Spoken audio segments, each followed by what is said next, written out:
নমস্কার, কেমন আছো সবাই? জয় সংসারের আরও একটি নতুন ব্লগে আবারও সবাইকে স্বাগত জানাই। এখন বাজে ঘড়িতে সকাল 8:30। তো আজকে সকালে চা খেয়েছিলাম, দেখতেই পাচ্ছ 1 কাপ গরম গরম দুধ চা, সাথে 2টো প্যাটিস আর 2টো বিস্কুট। এই দিয়েই শুরু হয়েছিল আজকের সকালটা।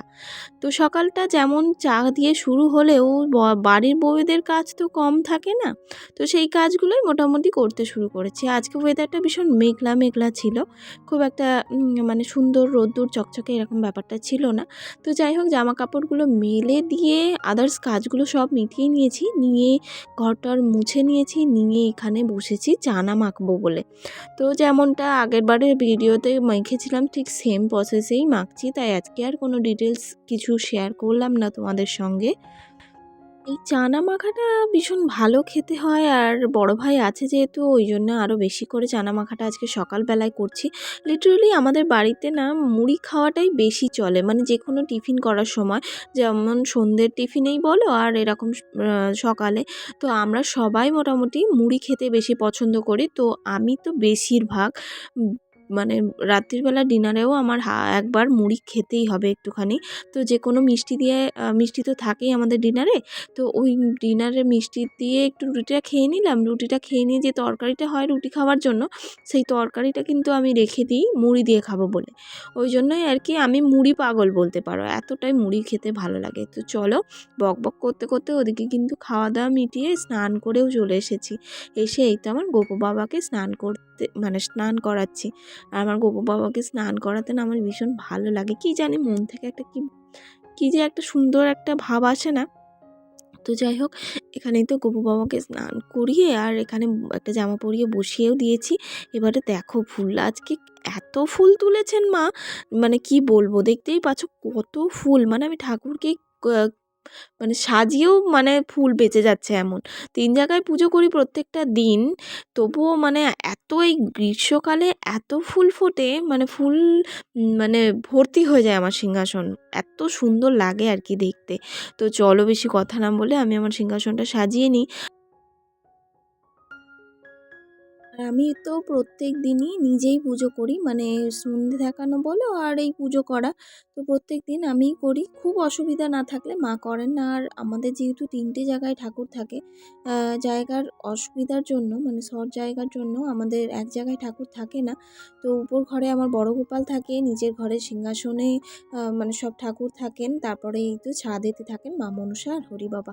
তো এদিকে আমার পুজো আচ্রা সব কমপ্লিট করে নিয়ে এখানে আমি, মা তো রান্নাবান্না করে নিয়েছেন, আর মা রান্নাবান্না যেহেতু দুপুরে করেন, আর এদিকে আমি আমার বাসনপত্র সব মাঝামাঝি এই সমস্তগুলো করি। আসলে কি বলো তো, আমি রান্না করতে সময় পাই না, বাইরের সমস্ত কাজ মিটিয়ে আস্তে আস্তে এদিকে মা জোগাড়জাতি করে রান্না করে ফেলেন। আর যেদিন যেদিন আমার মানে হয় সময়, তখন আমি মাকে জোগাড় করে দিই, তখন মা রান্না করেন। এখানে আজকে রান্নাবান্না হয়েছিল, চলো দেখো। আজকে রান্না হয়েছিল বড়া দিয়ে, মানে শুক্তো টাইপের উইদাউট কলা আর কি, প্রপার শুক্তো নয়, তবে ডাঁটার তরকারি বলতে পারো। তারপরে হয়েছিল মাছের ঝাল, এদিকে ছেলের মাছের ভাজা, বেগুন ভাজা, বর্মশায় তেঁতো ছাড়া তরকারি, এই সমস্ত দিয়ে আজকে ভাত খেয়েছিলাম। ভীষণ ভালো একটা লাঞ্চ হয়েছিল। তো তারপরে এই তো লাঞ্চ করেই চলে এসেছি আর একটা রান্না করতে, সেটা হচ্ছে বড় ভাই যেহেতু আজকে বাড়ি চলে যাচ্ছে, ওই জন্য একটু রসবড়া বানাচ্ছি। আর রসবড়া বড় ভাইও যেমন ভালোবাসে, আমিও ভীষণ ভালোবাসি। রসবড়াটা আগে আমি খেতামই না, আমার ভালোই লাগতো না, আগে আমি খেতামই না, জানো তো। আর আমার ওই বাড়িতে রসবড়া খুব একটা কেউ খায়ও না, আর মা করতেও না। এই বাড়ির মায়ের কাছে শিখেছি এই রসবড়াটা। তো অসাধারণ লাগে, মানে আমাকে যদি মানে ওই একটা গামলা ভর্তি রসবড়া দিয়ে দেন, আমি টপাটপ টপাটপ খেতে থাকবো। আর আমি তো ভীষণ পরিমাণ মিষ্টি ভালোবাসি, তো ওই জন্য মিষ্টি জিনিস আমার কাছে একদম ইয়াম্মি লাগে, একদম দারুণ খেতে লাগে। তো যাই হোক, চলো ওখানে ওই তো দেখতেই পেলে, মানে ঘন্টা চারেক আগে আমি বিউলির ডাল ভিজিয়ে রেখেছিলাম, সেটা মিক্সিতে একদম স্মুথ পেস্ট একটা বানিয়ে নিয়েছি। জল ছাড়া যতটা পেরেছি, জল না দিয়ে বাটার চেষ্টা করেছি। আর এদিকে চিনি শিরা বসিয়ে দিলাম, 2 বাটি চিনি 2 বাটি জল দিয়ে, সাথে একটু একটু এলাচ দিয়ে দিলাম, দিয়ে ফুটতে দিয়ে দিলাম, একদম পাতলা রস হবে।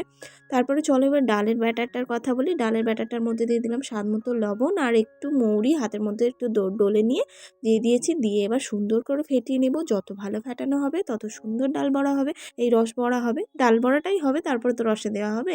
তারপরে এই যে দেখো এখানে চিনি শিরাটা আমার একদম অলমোস্ট রেডি, দারুণ একটা ফ্লেভার বেরিয়েছে এলাচটা দেওয়ার জন্য। চলো এদিকে আগে কড়াইতে তেলটা গরম করতে বসিয়ে দিই। আর এই তো এখানে দেখো আমার ডালটা কিন্তু সুন্দরভাবে ফেটানো কমপ্লিট হয়ে গেছে। চলো ঠিকঠাক সঠিকভাবে ফেটানো হয়েছে কিনা এইভাবে একটু টেস্ট করে নিই। এটা মা করেন দেখেছি।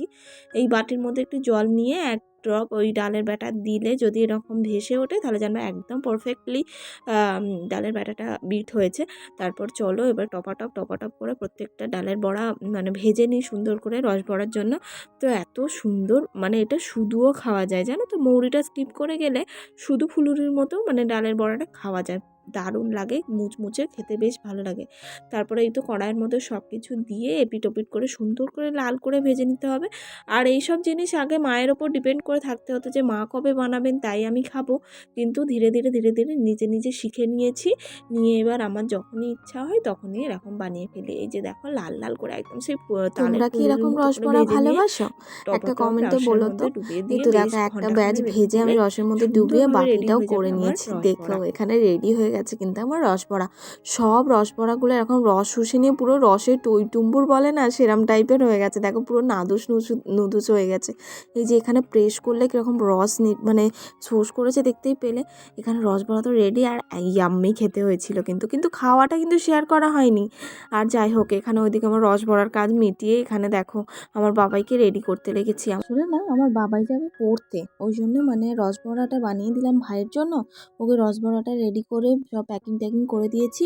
এদিকে বাবাইকেও রেডি করিয়ে পাঠিয়ে দিলাম পড়তে যাওয়ার জন্য। ওয়েদারটা কিন্তু ভীষণ খারাপ, যেন মনে হয় বৃষ্টি হবে, আর পাতা পড়ে ভর্তি হয়ে গেছে। এই সময়টাই তো পাতা পড়ার সময়, তাই না?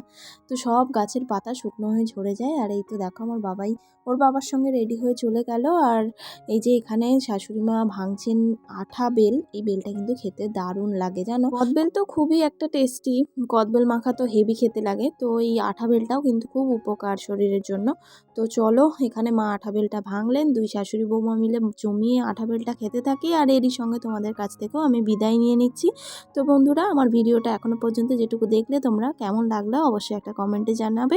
ভালো লাগলে একটা লাইক করে দিও, পারলে বন্ধুদের সঙ্গে শেয়ার করো। আর আমার এই চ্যানেলটা সাবস্ক্রাইব করে রাখতে পারো পরবর্তীকালে নতুন নতুন ভিডিও দেখার জন্য। তাহলে সবাই খুব ভালো থাকবে, সুস্থ থাকবে, সাবধানে থাকবে। আশা করছি আমার ভিডিওটা তোমাদের ভালো লেগেছে। তো চলো দেখা হবে আবারও একটি নতুন ভিডিওতে। ততক্ষণ আবারও বলছি সবাই খুব ভালো থাকবে, সুস্থ থাকবে, সাবধানে থাকবে। টাটা।